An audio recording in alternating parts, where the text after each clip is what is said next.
Oke, selamat datang di Tilas Tengah Malam bersama gue Syaira. Dan gue Azril. Di video pertama kita kali ini kita bakalan ngebahas tweet horor dari Twitter yang kita udah cari ya. Kita udah dapet 2 tweet horor dari Twitter. Yang pertama itu ada dari @h99ndery yang berjudul Tangisan di Sekolah. Sebelum gue bacain tweetnya, mending lo pada pasang headset deh. Kalau terus siapin cemilan atau kopi. Tapi kalau lo penakut, jangan coba-coba dengerin deh. Karena kita juga nggak jamin lo sendirian. Oke, jadi gini. Waktu itu kan aku lagi ulangan, penjas. Nah ulangannya tuh dibagi 2. Aku kebagian ke kloter kedua. Jadi nunggu dulu tuh di luar. Nah udah skip. Kloter yang pertama udah keluar, giliran kloter aku masuk. Aku milih tempat duduk yang pojok dekat dinding dan rada ke belakang gitu. Abis itu kertas ulangan dibagiin, aku langsung ngerjain. Awalnya aku fokus banget ngerjain, tapi tiba-tiba buyar gara-gara aku dengar suara cewek nangis samar-samar gitu.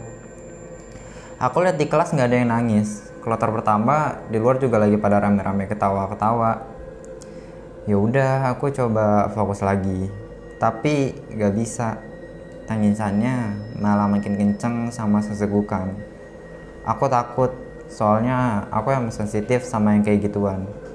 Dan sering lihat kalau lagi ada acara nginep di sekolah, mana di kelas kayak gak ada yang respon gitu loh. Seakan-akan cuma aku doang yang denger tangisannya. Gak lama kemudian guruku nanya, ada yang nangis bukan?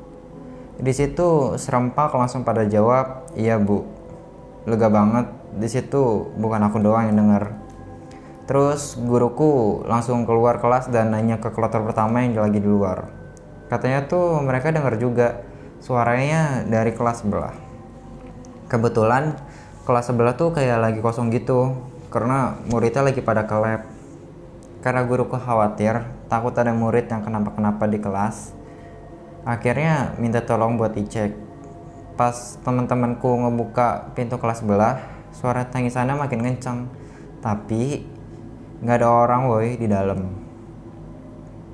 Nah, pas dibuka tuh benar-benar kosong. Padahal suara nangisnya makin kencang. Temenku yang ngecek langsung pada lari. Kata guruku, coba cek lagi. Siapa tahu orangnya ada di bawah. Akhirnya dicek lagi ke bawah meja-meja, sampai ke daratan belakang, tapi nihil, nggak ada orang sama sekali di kelas itu. Guruku langsung ikut ngecek ke kelas itu dan udah dicek berkali-kali pun beneran kosong. Akhirnya temanku nutup pintu kelas sebelah rada kenceng, kayak dibantuin gitu, karena panik sambil lari. Dan kalian tahu nggak? Tangisan yang kenceng banget itu tiba-tiba berhenti dan benar-benar hilang suaranya. Terus akhirnya anak-anak kelasku ada yang bengong karena ketakutan gitu. Dan pada akhirnya kita semua langsung pada ke lapangan buat praktek olahraga. Sampai sekarang pun kita nggak tahu yang nangis itu apaan. Kalau manusia ya alhamdulillah, kalau enggak gimana ya, berdoa aja. Oke, jadi sampai situ aja treatnya. Gimana? Ya menurut gue lumayan serem sih ya, soalnya kan kayak di sekolah lagi belajar, tiba-tiba ada yang nangis gitu kan. Ya gimana orang gak kaget, tiba-tiba gak panik juga kan, lagi ulangan lagi. Iya, tiba-tiba ada yang nangis gitu. Terus yang denger tuh bukan cuma 1 orang, ternyata kan yang denger tuh banyak. Jadi kayak, merinding gitu kan sih. Merinding. Kalau kayak gitu setannya menurut lo apa sih? Kayak kuntilanak. Iya sih kuntilanak sih, gue juga berkira kuntilanak atau sih. enggak setan anak kecil ya, banyak kan jenis setan ya. Iya. Kalau enggak kayak penunggu sekolah yang udah lama gitu loh. Gue kalau jadi dia sih teriak kali ya, nggak bakal diem kayak dia. Iya kayak minta ganti ruangan nggak sih? Soalnya kedengeran banget. Atau gue nanya, kayak ada yang nangis nggak sih gitu. Dia diem doang ya. Iya makanya mungkin lagi ulangan, mungkin dikira nyontek kali ya.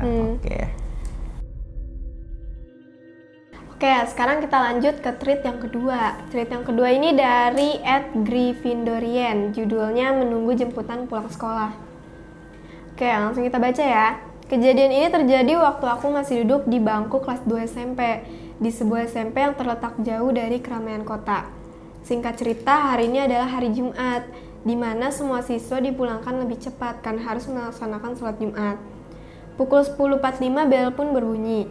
Semua siswa berbondong-bondong keluar kelas sambil membawa tas mereka masing-masing. Satu demi satu, mereka meninggalkan sekolah dengan sepeda masing-masing, terkecuali anak-anak seperti aku yang masih terduduk di depan gerbang sekolah. Kebetulan di depan gerbang sekolah terdapat sebuah taman yang diapit 2 pohon yang besar. Di sanalah kami para siswa biasa menunggu jemputan. Aku memang masih antar jemput waktu itu, dikarenakan jarak sekolah dengan rumah pun cukup jauh, sekitar 15 km. Memang sih, aku anak desa satu-satunya di desaku yang sekolah di kota. Karena teman-teman di desa lebih memilih untuk sekolah di dekat rumah saja untuk menghemat biaya juga. Seperti biasa, aku menunggu sambil memainkan HP.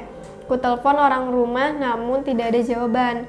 Mungkin saja ayah masih dalam perjalanan, jadi aku harus sabar. Lagian juga gak jarang aku telat jemputan hingga berjam-jam pun pernah. Ya memang karena ayah repot, jadi aku maklumi saja. Kulihat jam di tangan sudah menunjukkan pukul 11. Satu persatu temanku mulai meninggalkan sekolah. Tersisa beberapa anak dari kelas lain yang masih menunggu jemputannya, atau bahkan bercengkrama dengan temannya yang belum juga dijemput. Dari tempat aku duduk, temanku yang tak dari mana tiba-tiba datang lalu duduk dengan menyenggol diriku untuk bergeser sedikit tempat duduk. Sana geser, tegurnya sambil aku bergeser tempat duduk. Belum dijemput juga, tanya dia. Kalau udah dijemput, aku udah pulang dari tadi, jawabku kesal.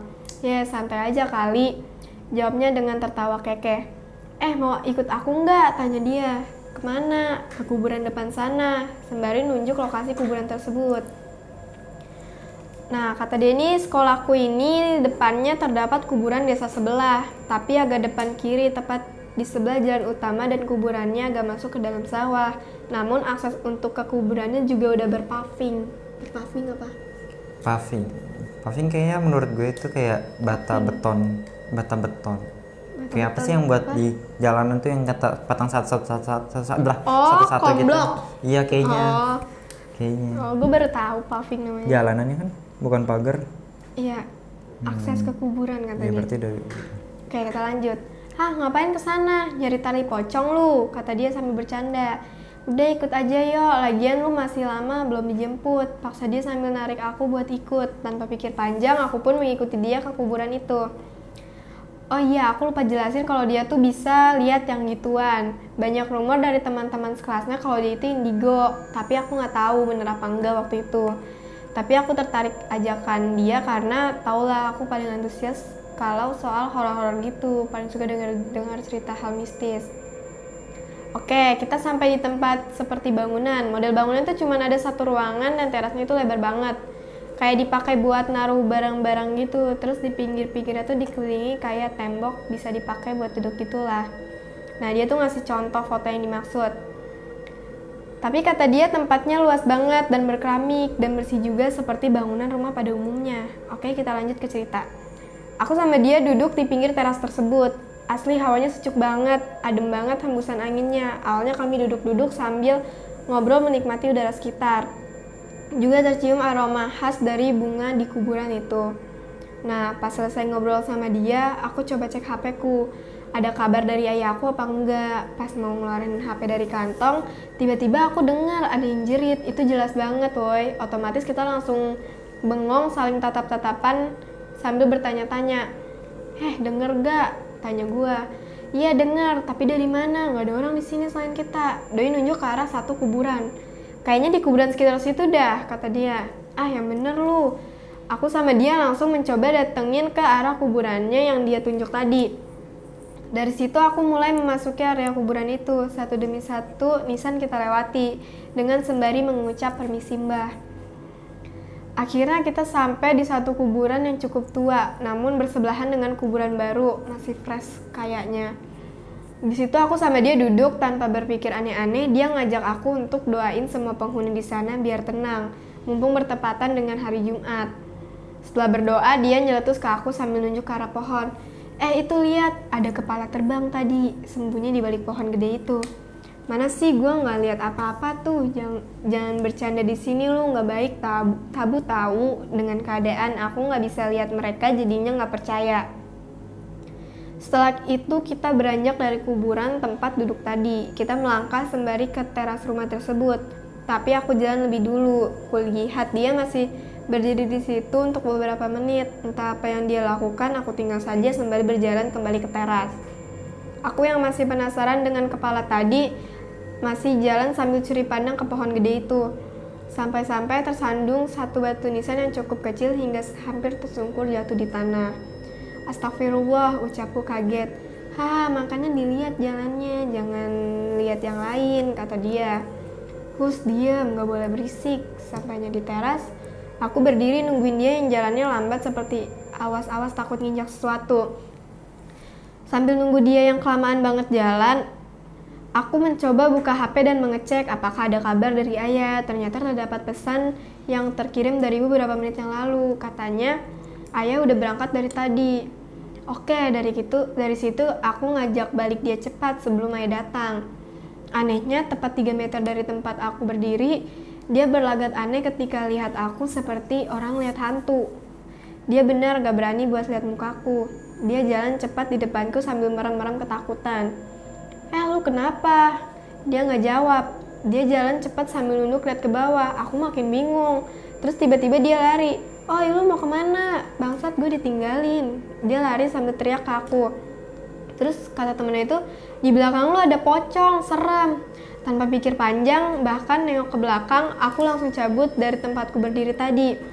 Aku berlari mengejar dia yang udah lari lebih dahulu dengan jarak sekitar 5 meter. Aku memberanikan diri untuk melihat ke belakang. Astagfirullah, dan bener aja. Apa yang aku lihat itu benar-benar membuat jantungku berdebar kencang. Bagaimana tidak, tepat di tempat aku berdiri terdapat sosok pocong yang berdiri menghadapku. Dan sesaat dia menghilang dengan kepulan asap putih. Aku langsung lari sekencang-kencangnya hingga akhirnya tepat di gerbang kuburan. Aku lihat ayah lewat di depanku yang akan mengarah ke sekolahan. Aku pun sontak memanggilnya, namun ia tak mendengar karena aku masih gak sanggup untuk teriak. Setelah menghela napas, aku mengejar dan memanggilnya. Untung ia dengar panggilanku dan langsung menepikan motornya. Kami berdua yang ngos-ngosan gara-gara lari tadi akhirnya berpisah sampai di sana. Aku pun pamit pulang dulu sama dia. Dia kelihatan banget ngos-ngosannya karena emang dia gendutan sih. Aku gak mikir apa-apa dulu, jantung benar-benar berdebar gak terkontrol dan nafas pun engap. Di atas motor ayah nanyain aku, habis dari mana mas? Gak dari mana-mana ya. Tadi cuman beli es degan, kebetulan sebelah gerbang jalan masuk ke arah kuburan ada mas-mas jualan es degan. Beli es degan kok ngos-ngosan katanya. Aku gak berani bilang kalau aku habis dari kuburan. Ya tadi minum es, lihat ayah lewat, aku panggil gak dengar, jadi aku kejar deh alasanku. Terus ayahku diam dan aku pulang. Tapi aku pikir bakalan berakhir dari sini, ternyata enggak woy. Sumpah pas malamnya, itu serem banget, bener-bener serem. Terornya berlangsung selama 3 mingguan. Dari kejadian tersebut, kejadian di kuburan itu berasa opening buat aku. Dia ceritanya cuma sampai sini doang. Mungkin ceritanya ada kelanjutannya kali ya. Mungkin. Soalnya katanya diteror sampai 3 mingguan. Lama juga ya. Kalau diteror itu kayak digentayangin gitu ya. Iya bisa jadi digentayangin atau ketempelan kali ya, apa gimana? Mungkin gue nggak tahu sih ceritanya gimana, tapi menurut gue nih dia digentayangin gara-gara dia kesandung salah satu nisan. Oh iya, dia tadi kesandung nisan ya. Terus mungkin pas abis kesandung nisan itu kan dia diem tuh nungguin temennya sambil jalan dikit-dikit lah. Nah nggak lama dia datengin pocong kan. Menurut gue itu mungkin itu penunggunya. ya. Iya dia marah kali ya penunggunya nisannya ketendang gitu kan. Kan temennya bilang kan pocongnya tuh dirinya di belakang dia persis. Makanya menurut gue sih gitu, gue juga nggak tahu. Diteror 3 mingguan juga lama banget anjir. Hampir sebulan kurang lah. Ya, jadi itu ceritanya yang udah Ini kita lumayan ambil. Sih. Parah. Menurut gue dua-duanya lumayan bikin merinding sih. Yang satu gara-gara setannya nangis gitu, terus didengar sama semua orang juga. Itu juga merinding. Itu orangnya banyak loh, 2 kloter kan. Iya, semuanya tuh dengar, sampai gurunya aja dengar kan. Terus yang kedua tadi ada pocong, terus dia ngelihat diteror. Pocong tuh serem banget gak sih setannya? Banget, itu setan paling gue takutin sih pocong. Iya, soalnya kan pocong di kain kafan kayak orang habis meninggal banget sumpah, gitu kan. Gue ya Allah. Merinding gue. Gue ngeliat orang meninggal aja merinding banget. Apalagi ngeliat pocong. Ya, jadi itu cerita kita hari ini. Kita dapat Dapet Treat itu dari @Gryffindorian sama @H99NDRY. ya. Terima kasih buat mereka berdua yang ceritanya bikin kita agak sih, emang merinding sih. Sekian untuk episode kita hari ini. Sampai jumpa di episode kita berikutnya. Tilas tengah malam, mereka tak terlihat tapi ada di sini.